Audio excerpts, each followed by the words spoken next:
మానవ సమాజం ఎటు వెళ్ళిపోతుంది, మనం ఏ సమాజంలో ఉన్నామో అనిపిస్తుంది.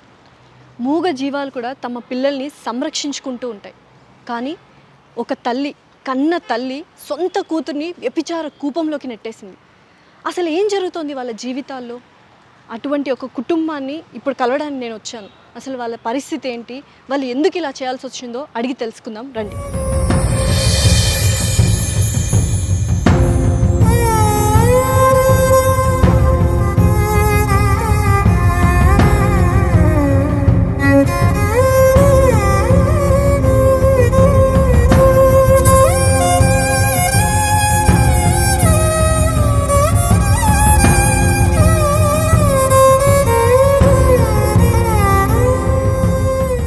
నమస్కారం అమ్మ.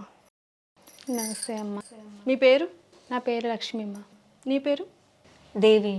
దేవి. సో నిజంగానే నాకు ఒక ఇన్ఫర్మేషన్ తెలిసింది మీ గురించి. అది నిజమా అబద్ధమా అన్న కన్ఫ్యూజన్లో వచ్చాను. అసలు ఏం జరుగుతుంది మీ జీవితాల్లో అని. మూగజీవులైనా పక్షులైనా వాళ్ళ పిల్లల జోలికి కానీ గుడ్ల జోలికి వచ్చినా కూడా ఏంటంటే ఎదురు తిరుగుతాయి శక్తికి మించి. అలాంటిది సొంత కూతుర్ని నువ్వు వ్యభిచార కూపంలో ఎలా దింపావు? అసలు ఆ పరిస్థితి ఎందుకు వచ్చిందమ్మా నీకు? అంటే మేడం మేము ఇలా చేయకూడదు, కానీ చేయకూడదని అయితే తెలుసు. ఓకే, అయినా కానీ చేయాల్సి వచ్చింది అంటున్నావు. మా పరిస్థితి పోక ఆ పని చేయవలసి వచ్చింది మేడం. ఏం బాగాలేదు మీ పరిస్థితి? చెప్పు, అసలు ఏం జరిగింది? అంటే రీసెంట్గా యాక్సిడెంట్ అయ్యి మా వారు చనిపోయారు మేడం. ఓకే. చనిపోతే మేము ఇంట్లోనే నేను మిషన్ కుట్టుకుంటూ ఉండేదాన్ని. ఉంటే మా వారు చనిపోయాక నేను మా అమ్మాయి లేబర్ పనికి వెళ్ళేవాడు. లేబర్ పనికి వెళ్ళిపోతే అక్కడ క్రూర మృగాల చూసేవారు మమ్మల్ని ఇద్దరిని, మా అమ్మాయిని నన్ను, మగవాళ్ళు. అయితే ఒక రోజు నాకు వెళ్తా బాగోక నేను వెళ్ళలేదు. వెళ్ళకపోతే మా అమ్మాయిని ఒక నలుగురు అత్యాచారం చేయబోయారు మేడం. తప్పించుకుంది అమ్మాయి. తప్పించుకుంది. ఆ తర్వాత వేరే ఆఫీస్లో పెట్టాం మేడం. ఆఫీస్లో పెడితే ఆఫీస్లో కూడా ఒకసారి ఆ అమ్మాయిని అత్యాచారం చేశాడు. చేసిన తర్వాత మళ్ళీ ఒక ఇంట్లోకి వెళ్ళాం. ఇంట్లో పనిలో పెడితే ఆ అమ్మాయిని కూడా అక్కడ ఒక ముసలివాడు తాత వయసు అవుతాడు, అతను కూడా చిన్న చూపు చూస్తాడు మేడం. అది సరే, వాళ్ళు అఘాయిత్యాలు చేశారు, అత్యాచారానికి ప్రయత్నించారు, అమ్మాయి జాబ్లు మార్చుకుంటూ వచ్చారు. బట్ నువ్వెందుకు వ్యభిచారంలోకి దింపావు అంటున్నాను. అంటే ఇప్పుడు చుట్టుపక్కల ప్రపంచం ఎలాగ ఉంది దాన్ని బట్టి మేము మారాలనేసేసి మా అమ్మాయిని నేను చేతులారా అలా చేశాం మేడం. అంటే ప్రపంచం అలానే ఉందా? మీరు చూసిన ప్రపంచం అలా ఉందమ్మా? ప్రపంచం అంతా అలా లేదు అసలు. అంటే మేము ఎక్కడికి వెళ్ళినా అక్కడ కూడా ఇలాగే ఉంటుంది కదా, మేము ఇదే మా జీవన పోస్కారం కింద తీసుకోవాలనేసి తీసుకున్నాం మేడం. సరే దేవి, నువ్వు చెప్పు, అసలు ఏం జరిగింది ఆ రోజు? ఫస్ట్ కూలికి వెళ్ళినప్పుడు అమ్మ ఆ రోజు రాలేదు, అమ్మ ఉన్నంత వరకు ధైర్యంగా ఉన్నింది. అమ్మ రాని రోజు ఏం జరిగింది అసలు? అంటే అప్పుడు మా అమ్మకి ఒంట్లో బాగాలేదు, ఇంకా ఇద్దరిలో ఒక్కలైనా సరే వెళ్ళాలని చెప్పి నేను వెళ్ళాను. ఇంకా వెళ్ళిన తర్వాత అప్పుడు లంచ్ టైం ఉంటుంది కదా, అప్పుడు లంచ్ టైంలోనే ఒక దగ్గర కూర్చొని తింటున్నాము అందరం. అయితే ఇంకా అందరూ కూడా వేరే దగ్గర ఉన్నా, నేను ఒకదాన్ని ఒక దగ్గర ఉన్నా. ఇంకా అక్కడ ఉండే లేబర్ ఇంకా వేరే వాళ్ళు ఉంటారు కదా, వాళ్ళు చాలా డ్రింక్ చేసి ఉన్నారు. ఇంకా ఆడపిల్ల ఒకదే ఉంటే ఇంకెక్కడ సేఫ్టీ ఉంటుంది చెప్పండి. ఇంకా వాళ్ళు మీదకి వచ్చేసారు, చాలా మత్తులో ఉన్నారు వాళ్ళు. ఇంకా ఎంత బతిమలాడినా సరే వాళ్ళు ఎవరు కూడా రాలేదు. ఆ నలుగురు వచ్చారు. అక్కడే వర్క్ చేసే దగ్గర పక్కకు తీసుకెళ్ళిపోయి ఎంత అరిచినా ఎంత ఏం చేసినా సరే ఎవరు కూడా రాలేదు. ఇంకా అక్కడే ఇంకా వదిలేసి వెళ్ళిపోయారు. ఇంకా లేవడానికి కూడా నాకు అవ్వలేదు. ఎవరు కూడా వచ్చి హాస్పిటల్ తీసుకెళ్ళలేదు, ఎక్కడికి ఏం తీసుకెళ్ళలేదు. ఇంకా తర్వాత చూసినా సరే చూడలేనట్టున్నారు, వాళ్ళ మీదకి మళ్ళీ ఏమైనా వెళ్తుందేమో అని. ఇంకా ఒకళ్ళు చూసి మా అమ్మకి చెప్తే ఇంకా మా అమ్మనే వచ్చి హాస్పిటల్కి అది తీసుకొని. పోలీస్ కేసు ఏం పెట్టలేదా మీరు ఆ టైంలో? దేనికి? అంటే మాకు భయం వేసి వెనక ముందు ఎవరు లేరు మేడం, లేకపోతే భయం వేసేసేసి మేము పెట్టలేదు. కాదమ్మా, అంత జరిగింది కదా నీకు, మళ్ళీ ఇందులోకి ఎందుకు వచ్చావు అసలు? నాకు అర్థం కావట్లేదు. అంటే ఇప్పుడు ఒక్కసారి జరిగింది అంటే మొత్తం చుట్టుపక్కలందరికీ తెలుస్తుంది కదా. ఇప్పుడు నార్మల్గా మా అమ్మ తర్వాత నన్ను ఒక ఆఫీస్లో కూడా పంపించింది. ఇంకెలా జరిగింది అని చాలా మందికి తెలిసింది. ఇంకా తెలిసిన తర్వాత ఇంకెలాగో పాడైపోయావు కదా, రా నువ్వు అనుకొని చేపట్టుకొని లాగడం అన్నీ చాలానే జరిగింది. ఇంకా నాకు నేను మరి మా అమ్మని నేనే చూసుకోవాలి, ఇంకెవరూ లేరు, నాన్న చనిపోయిన తర్వాత ఎవరూ లేరు, మా అమ్మని నేనే చూసుకోవాలి. ఏమైనా బయట జాబ్ చేద్దామన్నా పనికి వెళ్దామన్నా సరే అందరు అట్లానే చూసినారు. ఇంకా అందరూ అట్లానే ఉన్నారు. ఇంకా నన్ను కూడా ఆ ముద్ర వేసేసారు. ఇప్పుడు నేను నార్మల్గా అన్నీ వదులుకొని బయటికి వెళ్ళినా సరే వాళ్ళు చేపట్టుకొని లాగడం అలానే ఉంది. అందుకోసమని ఇంకా మరి ఇదే నా జాబ్, ఇంకా ఇదే నా వృత్తి అనుకొని ఇంకా నేను అంటే సమాజం అలా ఉందని చెప్పి మీరు కూడా అటువంటి సమాజంలోకి వెళ్తే మీకు కొంచెం తినడానికి తిండి దొరుకుతున్న ఉద్దేశంలో సరే అమ్మ దేవి అంటే తను పడింది, అత్యాచారానికి గురైంది, మీరు ఎప్పుడైనా ఈ వృత్తిలోకి వచ్చారా మీరు? లేదు మేడం. మరి ఎంత బాధగా ఉంటుందో తెలుసా మీకు? లేదు మేడం, కానీ తప్పని పరిస్థితి తెలీదు కదా. మరి తప్పని పరిస్థితిలో కూలో నాలో చేసుకుని ఎలాగో టైలరింగ్ షాప్ చేస్తున్నావు, అందులో వస్తాయి కదా డబ్బులు, సరిపోవట్లేదు అవి? సరిపోవట్లేదు. లేబర్ పనికి వెళ్ళాం మేడం. లేబర్ పనికి వెళ్ళిన కాడ ఇలాగే చూసేవారు మమ్మల్ని. చూస్తుంటే ఇంక ఇదే వృత్తి తీసుకుందాం అనేసి తీసుకున్నాం మేడం. మరి ఎట్లా తీసుకున్నారు అసలు? ఏం జరుగుతుంది ఇప్పుడు? ఎలా ఉంది తన డైలీ లైఫ్ రొటీన్ ఏంటో చెప్పు. డైలీ రొటీన్ అంటే మరి మేడం చెప్పు, పర్లేదు చెప్పు, ఏం కాదు. ఏం చేస్తుంది తను? చెప్పడానికి కూడా నీకు ఇష్టం లేదు. అలాంటిది ఆ అమ్మాయి ఆ పని చేస్తోందంటే ఆ అమ్మాయి ఎంత నరకయాతన అనుభవిస్తుంటుంది. లక్ష్మమ్మ చెప్పు నువ్వే. ఆ అమ్మాయి తెస్తేనే కానీ మా ఇంట్లో పోషకారం ఎంత లేదా తినడానికి తిండి కూడా ఉండదు మేడం మాకు. అందుకనేసి ఇంకా అమ్మాయిని ఆ వృత్తిలోకి దింపాలి. కాదమ్మా, అలా వృత్తిలోకి వెళ్ళినప్పుడు వస్తుంటారు మగవాళ్ళు, వాళ్ళు కూడా చాలా టార్చర్ చేస్తారు అని చాలా సందర్భాల్లో మనం చూసాము. అలా ఏమైనా జరుగుతున్నాయా నీతో? జరుగుతాయి మేడం, మరి ఇంకా తప్పదు కదా. అంటే ఏం చేయాలనుకుంటున్నారు? అంటే ఇదే వృత్తిని కంటిన్యూ చేసి ఇలా ఉండాలనుకుంటున్నారా? అంటే తల్లివి కదా, కూతురు చదువుకోవాలనో లేకపోతే ఇంకేదైనా మంచి పొజిషన్లో ఉండాలనో, పెళ్ళి చేయాలి, దాన్ని ఒక ఇంటి దాన్ని చేయాలి, ఇలా ఏమైనా లాంగ్ రన్లో ఏమైనా ఆలోచిస్తే ఇప్పుడు ఈ అమ్మాయి జీవితం ఇట్లా చేసావు, నెక్స్ట్ ఏంటి? నువ్వు ఏం చేయాలనుకుంటున్నావు నెక్స్ట్ అమ్మాయి గురించి? ఇంకేం ఆలోచించలేదు మేడం. ఈ అమ్మాయిని అయితే ఫస్ట్ అనుకున్నా బాగా చదివించి జాబ్ చేస్తే నా కూతురు చూడాలని అనుకున్నా. కానీ మధ్యలో ఇలా జరిగింది గురించి ఇంక నిర్ణయం తీసుకున్నాం మేడం. మరి మీ ఆయన ఎలా చనిపోయారు అసలు? యాక్సిడెంట్ అయి చనిపోయారు మేడం. యాక్సిడెంట్లో చనిపోయారు. సో అప్పటిదాకా ముందుకుని సెక్యూరిటీ అట్లా ఏం లేదా మీకు అసలు? ఏం లేదు. ఫైనాన్షియల్గా సపోర్ట్ లేదు? మీ బంధువులు లేకపోతే మీ ఇంటి తరపు వాళ్ళంతా ఎవరు లేరా అసలు? ఎవరు లేరు మేడం. ఎవరు ఉన్నా కూడా మమ్మల్ని పట్టించుకోరు. అలా అయినప్పుడు వాళ్ళ మావయ్యనో ఎవరో ఉంటారు కదా మగవాళ్ళు, మీకు తెలిసిన బంధువులు, మీ అన్నయ్యో లేకపోతే వాళ్ళ తరపు బంధువులు, అలా ఎవరు వచ్చి ఏమి ఖండించలేదా? ఎవరు చెప్పలేదు మేడం. మీరు వెళ్ళి చెప్పారా అట్లీస్ట్ ఇట్లా జరిగింది, మాకు అన్యాయం జరిగింది అని? చెప్పలేదు మేడం. మరి చెప్పకుండా అలాంటి ఇప్పుడు మీ బంధువులకు తెలుసా ఆ అమ్మాయి అలా చేస్తుందని? తెలియదు మేడం. అంటే తెలిస్తే మాకు చిన్న చూపు చూస్తారు కదా మేడం, అందుకే నేను ఎవరితోనే చెప్పలేదు. ఇది వరకు అయితే మా ఇద్దరికే తెలుసు, అంతే మేడం. సో ఇంకెవరికీ తెలియదు. ఇప్పుడు నా దాకా వచ్చిందంటే ఎంతమందికి తెలిసిందో తెలుసా నీకు ఆ విషయం? తెలియదు మేడం. మరి ఇప్పుడు ఆ అమ్మాయి జీవితం ఏం చేస్తావు నువ్వు అని అడుగుతున్నా నేను. ఏం చేయాలనుకుంటున్నావు నెక్స్ట్ అమ్మాయి గురించి? దేవి నువ్వు చెప్పు, అసలు నువ్వు ఏం చేయాలనుకున్నావు? నీకు ఇది ఇష్టమా, ఈ వృత్తి ఇష్టమా? ఎవరు కూడా దీన్ని ఇష్టపడరు కదా మేడం. కరెక్ట్, నిజమే, ఎవరు ఇష్టపడరు. పొట్టకూటి కోసం చేస్తున్నావు, కరెక్టే. ఎన్ని రోజులమ్మా ఇలాగా? ఇంకా వేరే పనే లేదా? కూలి పని ఒక దగ్గర అలా జరిగింది కరెక్టే, ఇంకొక దగ్గర అలా జరిగింది కరెక్టే, అలా అని నువ్వు అలా అయిపోతావా? ఆ తర్వాత ఒక ఇంట్లో పనిలో కూడా మా అమ్మ అక్కడ తీసుకెళ్ళి పని జాయిన్ చేసింది మేడం. అక్కడ కూడా ఒక ముసలాయన, ఆ ముసలాయన కూడా చాలా అసలు బ్యాడ్గా బిహేవ్ చేయడం. వాళ్ళ ఇంట్లో ఆడవాళ్ళు లేరా? వాళ్ళందరూ జాబ్కి వెళ్ళిపోతారు మేడం. అంటే ఇంకా నేను జస్ట్ అక్కడ క్లీన్ చేసి ఆయన చూసుకోవడం వరకే నాది వర్క్ అనమాట. సో వాళ్ళు ఎవరు లేనప్పుడు ఒకసారి అట్లా ఆయన కూడా కొంచెం బ్యాడ్గా అది బిహేవ్ చేయడం జరిగింది. ఇంకా ఎక్కడికి వెళ్ళినా సరే ఇలానే ఉంది మేడం సమాజం. ఇప్పుడు ఇది కాదని నేను బయటికి వెళ్ళినా సరే ఇంకా నన్ను అలానే చూస్తారు. నువ్వు ఇంకా ఇది చేస్తుంటే ఇంక ఇలానే చూస్తారు కదా. నేను వదిలేసినా సరే ఇట్లా గౌరవంగా బతకాలని లేదా? ఉంది మేడం. మరి ఎందుకు ఇంకా ఏం చేయాలనుకున్నావు అసలు? ఏం చదువుకోవాలనుకున్నావు? నేనైతే మంచిగా చదువుకొని జాబ్ చేసుకొని అమ్మని మంచిగా చూసుకుందాం అనుకున్నాను మేడం.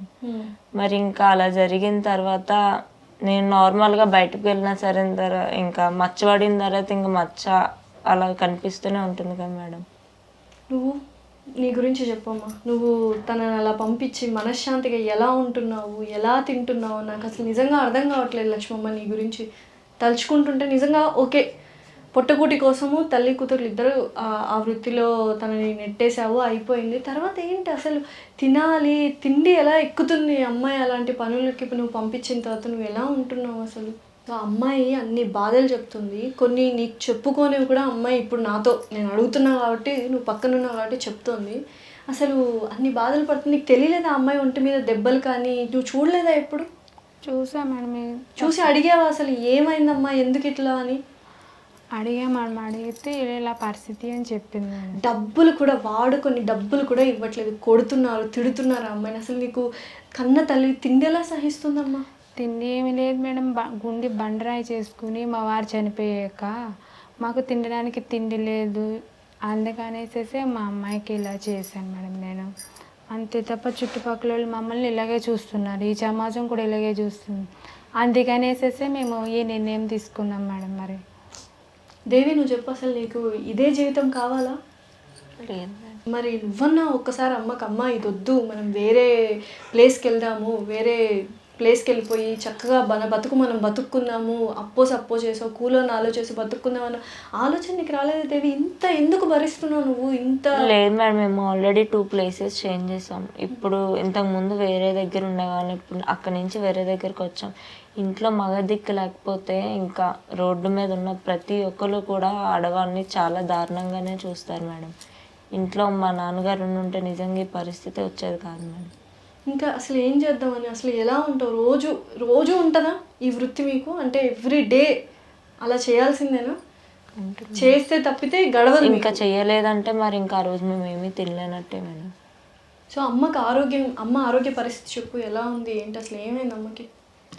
అంటే ఇంకా అమ్మకి నాకు అలా అయిన తర్వాత కొంచెం మెంటలీ డిప్రెషన్లోకి వెళ్ళిపోయింది మేడం. ఓకే. ఇంకా అందువల్ల అమ్మ కూడా సరిగ్గా పని చేయలేకపోతుంది. అందుకని చెప్పి నేనే బయటకు వెళ్ళి పని చేద్దామన్నా సరే, ఇంకా నేను ఒక ఆడపిల్ల ఇంట్లో నుంచి బయటకు వచ్చింది అంటే ఇంకా అమ్మాయికి క్యారెక్టర్ లేదనే మేడం.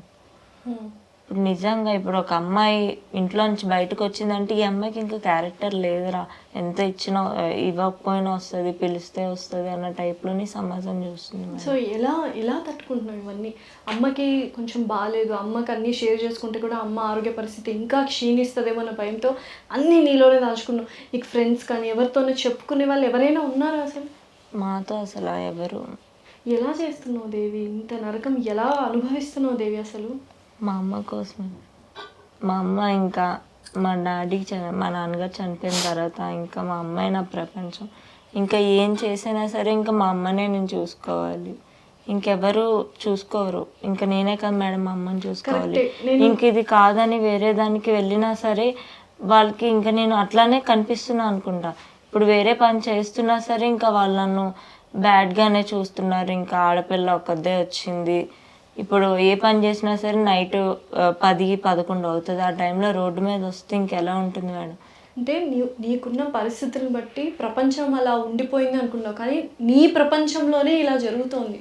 అవును, నువ్వు దాన్ని మార్చాలి, మార్పు నువ్వే తీసుకురావాలి నీ లైఫ్లో, తెలుసా అమ్మ? అర్థమవుతుందా? అసలు నీ కోసమే నువ్వు ఇందాకన్నా అమ్మ కోసమే అంటున్నావు కదా దేవి. అమ్మది సగం జీవితం అయిపోయింది, అమ్మ అన్నీ చూసేసింది, బాల్యం చూసింది, ఇటువంటి బాధలు ఏం చూడలేదు, యవ్వనం చూసింది, పెళ్ళి చూసింది, భర్త ప్రేమ చూసింది, కూతురు మదర్హుడ్ చూసింది, అన్నీ అయిపోయాయి అమ్మకి.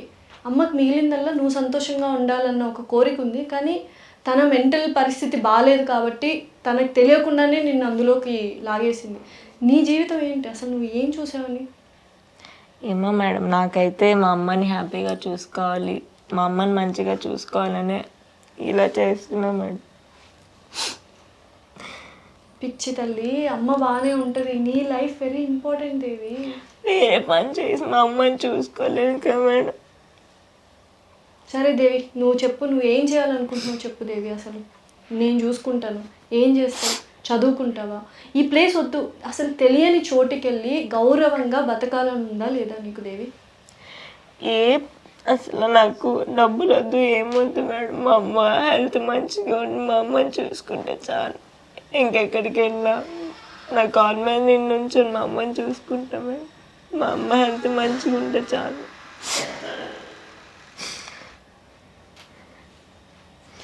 నాకు ఇది కావాలని నేను ఎవరిని ఎప్పుడు ఏమీ డిమాండ్ చేయలేదు మేడం. మా అమ్మ హ్యాపీగా ఉండాలి, మా అమ్మ హెల్త్ మంచిగా ఉంటే చాలు.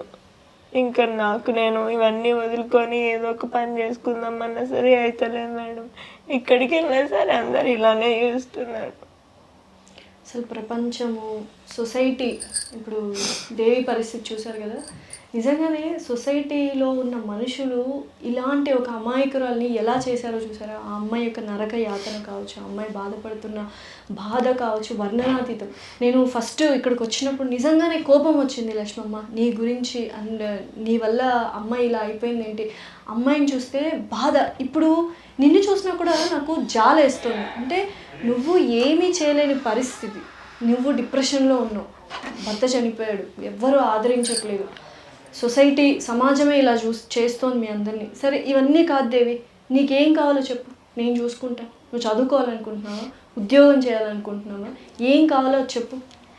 ఏదో పని చేసుకొని మా అమ్మని చూసుకోండి మేడం, ఇంకేం వద్దు మేడం. నిజంగానే ఇవన్నీ నీకు ఓకేనా లక్ష్మమ్మ? నువ్వు చెప్పు. నువ్వు ధైర్యంగా ఉండాలి, నువ్వు ధైర్యం ఇవ్వాలి కూతురికి. అమ్మాయి అలా కంటతడి, చిన్న వయసు అమ్మాయి ఏడుస్తుంటే నాకే గుండెల్లో ఇట్లా కదిలించేస్తుంది. నువ్వు అసలు ఎందుకు ఇట్లా పాపం అంతా ఏడుస్తున్న అమ్మాయి ఏం చేయాలనుకుంటున్నావు? నువ్వు ఇప్పటికన్నా ధైర్యంగా మా బతుకులు మారాలి, మేము గౌరవప్రదంగా నా కూతురు. నువ్వు చూసేసావు కదా లక్ష్మమ్మ, పెళ్లి చూసావు, ఆనందం చూసావు, భర్త సంతోషం చూసావు, అమ్మాయిని చూసావు, సుఖాన్ని చూసావు, సంతోషం కష్టం అన్నీ చూసావు. అమ్మాయి ఏం చూస్తుంది? నరకం తప్పితే అమ్మాయి జీవితంలో ఏముంది లక్ష్మి చెప్పు నువ్వు?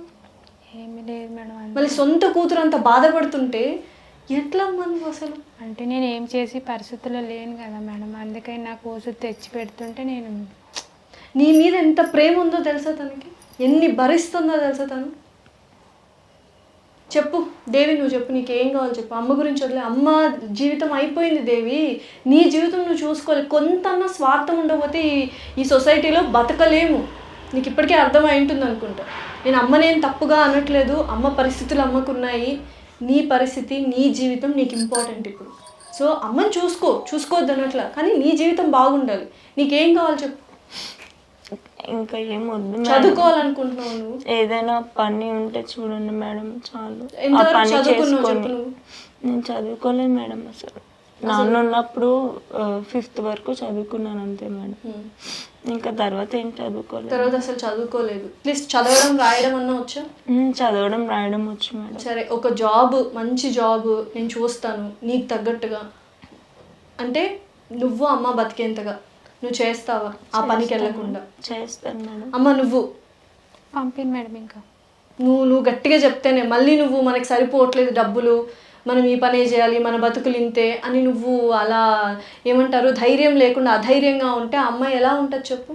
ఇంకా పంపిణీ మేడం, జాబ్ ఇప్పిస్తానంటున్నారు కదా, ఇంకా అమ్మాయి తెచ్చిన దాంట్లో మేము సరిపెట్టుకుంటాం మేడం. మరి ఇంకా సరిపెట్టుకోవాలి, అదే జీవితం.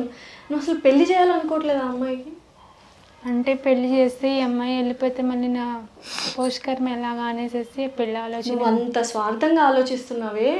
ఆ అమ్మాయి పెళ్లి చేస్తే వెళ్ళిపోతే నాకెలా, కానీ ఆ అమ్మాయి అంత నరకం అనుభవిస్తూ కూడా నా తల్లితో నేను బతకాలి, నా తల్లి ఉంటే చాలు అనుకుంటుంది. అంటే అమ్మాయి వెళ్ళిపోతే ఇంకా మళ్ళీ నాకు ఎవరు లేరు కదా మేడం, అందుకనేసి నేను ఇంకా అమ్మాయి. నిజంగా నేను చూస్తుంటే చాలా ఆశ్చర్యం వేస్తుందమ్మా. అంటే తల్లులు ఇప్పుడు చాలామంది ఎలా ఉన్నారంటే మనకు లేకపోయినా పిల్లలు బతకాలి, పిల్లలు హ్యాపీగా ఉంటే చాలు అనుకుంటే అమ్మాయి నరక కూపంలో పెట్టేసి అంత అటువంటి ఒక వృత్తిలో నువ్వు పడేసి ఇప్పుడు పెళ్లి చేస్తే వెళ్ళిపోతుంది అంటున్నావే. మరి ఏంటి పెళ్లి చేయవా అమ్మాయికి? సరే నువ్వు ఉన్న నాళ్ళు అమ్మాయి ఉంటుంది, ఆ అమ్మాయి నిన్ను చూసుకుంటుంది, నువ్వు పోయిన తర్వాత ఆ అమ్మాయి గతి ఏంటి? ఆ అమ్మాయి కూతురుందా ఆ అమ్మాయిని చూసుకోవడానికి? లేరు మేడం. మరి ఆ అమ్మాయి బతికేంటి అని అడుగుతున్నాను నేను. మేడం మా అమ్మకి ఇంకా ఏం అడగండి మేడం, మెంటలీ హెల్త్ మంచిగా లేదు మేడం, ఇంకా ఏం అనకండి. సరే నేను ఒక మంచి జాబ్ చూస్తాను, నువ్వు నాకు ధైర్యం ఇవ్వాలి, భరోసా ఇవ్వాలి. నేను చేయను మేడం అటువంటి పని, అక్కడికి వెళ్ళను మేడం, అసలు అలాంటి పనులే చేయను మేడం. నాకు తెలుసు నీకు ఇష్టం లేదు, నువ్వు ఎంత నరకం అనుభవించావో నాకు తెలుసు. అమ్మ ఒకవేళ అలా అంటే నువ్వు మళ్ళీ వెళ్ళే ఛాన్సులు ఉన్నాయా లేదా నాకు ఇప్పుడే చెప్పు. లేదు మేడం, ఏమైనా ఒక మంచి పని దొరికితే ఇంకా అందులోనే నేను మొత్తం మా అమ్మని చూసుకుంటాను మేడం, ఇందులోకి రాను మేడం. కొత్త జీవితం స్టార్ట్ చేయండి, కొత్త జాబ్ నేను చూస్తాను, జాబ్ చేస్తూ ఎవరన్నా ఏదన్నా మాట్లాడితే నీ గురించి ఫస్ట్ కొట్టేసేయమ్మా, తర్వాత మాట్లాడు. ఎందుకు తెలుసా, అలానే ఉండాలి. నీ బాధలు నీ జీవితం నీకే తెలుసు, పక్కోళ్ళకి తెలియదు కదా. వాళ్ళు అలా చూస్తున్నారని నువ్వు అలా అయిపోతున్నావు, అది కూడా తప్పే కదా. వాళ్ళు ఎంత చూసినా నువ్వు ధైర్యంగా నిజాయితీగా బతికితే ఎంత హ్యాపీగా ఉంటుంది తెలుసా లైఫ్. ఇవేం వద్దు, ఇంకా చక్కగా జాబ్ చేసుకో. నిన్ను అర్థం చేసుకునేవాడు, నీకు నచ్చినవాడు వస్తాడు జీవితంలో, రాకపోయినా నష్టం లేదు. గౌరవప్రదంగా బతికేది నేర్చుకో, సరేనా? నేను ఇప్పిస్తాను, నువ్వు చెప్పమ్మా ధైర్యంగా. చేపిస్తాను మేడం, జాబ్ చేపిస్తాను. షూరా? Sure madam. అమ్మని కూడా నువ్వు బాగా చూసుకోవాలి. అమ్మకి నువ్వు అలా ఉండడం వల్ల అమ్మ నిజంగానే మెంటల్లీ ఇదైపోయింది. నాన్న చనిపోయినప్పుడు కాదు, నిన్న అందులో పంపించిన తర్వాత తను అలా అయిపోయిందని నేను అనుకుంటున్నాను. అమ్మ మైండ్ కూడా సరిగ్గా లేదు, నాకు అర్థమవుతుంది. నువ్వే చూసుకోవాలి అమ్మని ధైర్యంగా, ఓకేనా? Thank you. Thank you. So చూశారు కదండి లక్ష్మి గారి బాధ. అండ్ అలాగే దేవి, చిన్న వయసు ఆ అమ్మాయిది, ఇంతటి నరకాన్ని అనుభవిస్తుంది. ఆ అమ్మాయికి ఇటువంటి పరిస్థితి రావడానికి కారణం ఎవరో తెలుసా? సమాజం, అంటే మీరు, నేను, మనమందరం. సో ఈ వీడియో కేవలం వాళ్ళ బాధల్ని చెప్పడానికి మాత్రమే కాదు, ఇటువంటి వాళ్ళు చాలామంది మన సమాజంలో నలిగిపోతున్నారు. వాళ్ళందరినీ చూసి అవహేళన, అవమానించకుండా ఒక్కసారి వాళ్ళ తరపు నుంచి ఆలోచించి మీరు నిశ్శబ్దంగా ఉన్నా సరిపోతుంది. అంతేగాని కామెంట్ చేయడము, ఇలా చేయడం చాలా తప్పు. ముఖ్యంగా మగవాళ్ళు, మీ అందరికీ చెప్తున్నాను, చాలా కష్టపడుతున్నారు అమ్మాయిలు. మీ ఇంట్లో అక్కలు, చెల్లెళ్ళు, ఎవరు భార్యలు, వీళ్ళందరూ కూడా బయటకెళ్ళి ఉద్యోగాలు చేస్తున్నారు. సో అటువంటి వాళ్ళందరినీ ఇదే దృష్టితో చూస్తే ఎలా ఉంటుందో ఒకసారి ఆలోచించండి. మార్పు మన నుంచి స్టార్ట్ అవ్వాలి, మనం మారాలి అన్న ఒక ఉద్దేశంతో ఈ వీడియో చేస్తున్నాం, అంతకుమించి ఇంకేం లేదు. Thank you.